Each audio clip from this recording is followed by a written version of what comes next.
Anubis writes in and said, Halo is on my mind. How appropriate. We were just talking about. Wow. He says, Halo is on my mind. With that, let's reminisce. What is your favorite cutscene and or memorable moment in the Halo campaigns? And if not the campaigns, how about your favorite Halo memory? Jordan the Man, let's start with you. Favorite cutscene / moment in past Halos? Cutscene is when it'll have to be probably when the Master Chief asks permission to leave the station so he can give the Covenant back their bomb. Give them back their bomb. That's awesome. Halo. That was Halo 2. Halo right? 2, yeah, towards the beginning. Permission to leave the ship. For what purpose? To give the Flood back their bomb. Permission granted. Denied, and then he just jumps. And then he seriously just jumps out of the ship into space. And then it's like that whole epic scene of him like just scooting the bomb into there. Can we let's throw up epic Halo moments on the screen here? As for memory, like best memory, it's hard. It's got to be in the game itself. I mean.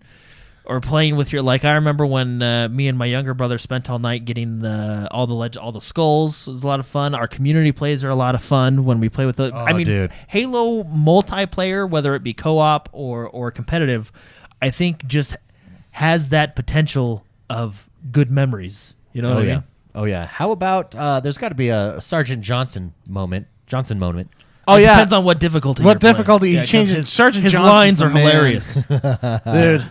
The part where he's like, Master Chief knows what to do, and then he pulls up his big gun. I know what the ladies like, and he has that big minigun. Oh man, yeah, Sergeant Johnson's a man. Dude, this is the Halo 2 remake that we're watching here. Right? Well, we haven't turned it on yet. I'm trying to find it. It was right there. He was You're right close. there. There it is. Okay, here we go. I'll play this for everyone watching live. I would agree. I think this has got to be one of the most epic.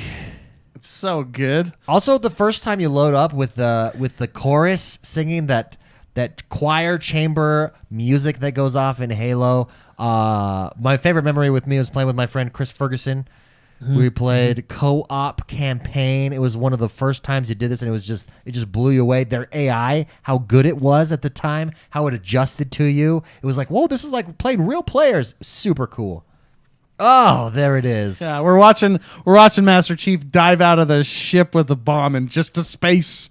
Just to blow stuff up. Gosh, you're like, oh my gosh, what a badass. He's doing it. Oh man. And then a lot of people this is the scene, but then he lands on a ship to take him back down to Earth. Yeah, I know. He just lands on it. He's like, I'm going to land on that geometric ship. Hey, you guys are trigonometric calculations that it took to get this just right. That was a good choice. Yeah, that was a good choice. That's one of my. So yeah, mine. I mean, I have a lot of Halo memories, like in and out of the game because Halo 1. It was the first time I ever experienced like a LAN, like an official. Oh yeah, that was it. Yeah, like an official. Party.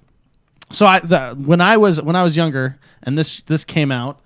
I got very sick, and I had a friend come over. I didn't even know this game existed at the time, and he's like, "We're gonna go have a Halo LAN party," and I was like, "A Halo LAN party? What is that?" What is that? And it's funny is he had his motorcycle, and he picked me up, and I hopped on his motorcycle, and I went to my friend's house, and I go down in the basement, and I saw big screen, and then on the other side, big screen, and pizza around, and I see all these.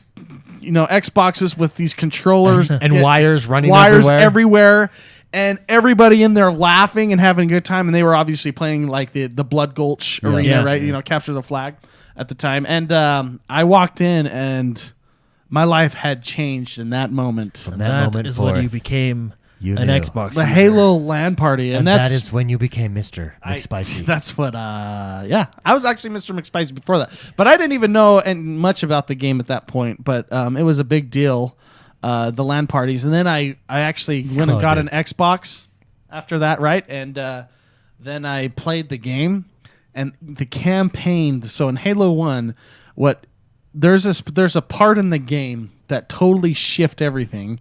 I'm going to go ahead and just say the parts because it's 25 years old. So if they come out with an anniversary edition, you're okay to spoil. Okay. You're fighting this presence on this space Halo, right? It's just like this ring in space that has its own atmosphere.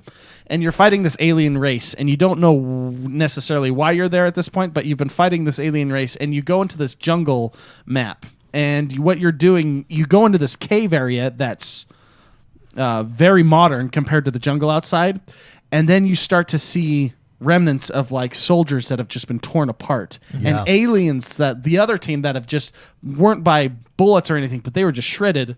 And you're going in and you're investigating what's going on. Up to this point, you've only just been fighting the aliens, like those people. But then you watch a memory card of another soldier, and there's a third entity bad guy and you're like, oh my gosh, that starts killing the other people. So you're fighting these other people, and they just come in and start killing the people that you were fighting. And it was like the first time in a game where I had, you have a bad guy, but it was the first third-party entity where it just was totally like, oh my gosh. More and powerful bad guy came more in. powerful Yeah. bad guy that you learn. The reason these halos exist is to defeat that bad guy. Right, that bad guy, that species, effectively is going to kill the universe. Yeah. Right, and then you find out more about that Halo. The story was so good, and I just remember. Yeah, that story was so. I good. just remember that moment when the flood, those little guys start killing all your men, and then your overshield is actually protecting you, and I'm like, oh my gosh, it was so awesome. Then. I mean, I have lots of stories. I'm not going to go into this one, but having Halo 2 change and shift how online gaming took place, like Halo 2 is partly why we have Xbox Live now, and internet gaming in general. I think how they did that shifted the landscape for all online gaming from there on out. Remember, before that, we did have Blizzard's BattleNet, but it was different at the time. We only had like GameSpy and stuff like that on PCs, but Xbox Live, when Halo 2 came out, completely blew my mind as to how easy it was to find games, how easy it was to get with friends, how easy it was to communicate with each other. And that was Halo 2, right? So, well, I think this is the argument that when you look at that's what made Xbox take off, and then they rolled that over into the 360. And I think what Xbox One is missing is that pushing forward game that the Halo series was. It changed everything, right? And Xbox One several times, and Xbox One just never had that. Microsoft hasn't had that in a long time, and it's going to be interesting to see. Hopefully, they have that with the Series X, so that you can have these types of moments and gain lifetime fans for new series, for new games, and a new console. Yeah. Great question, Anubis. Thank you very much for writing in.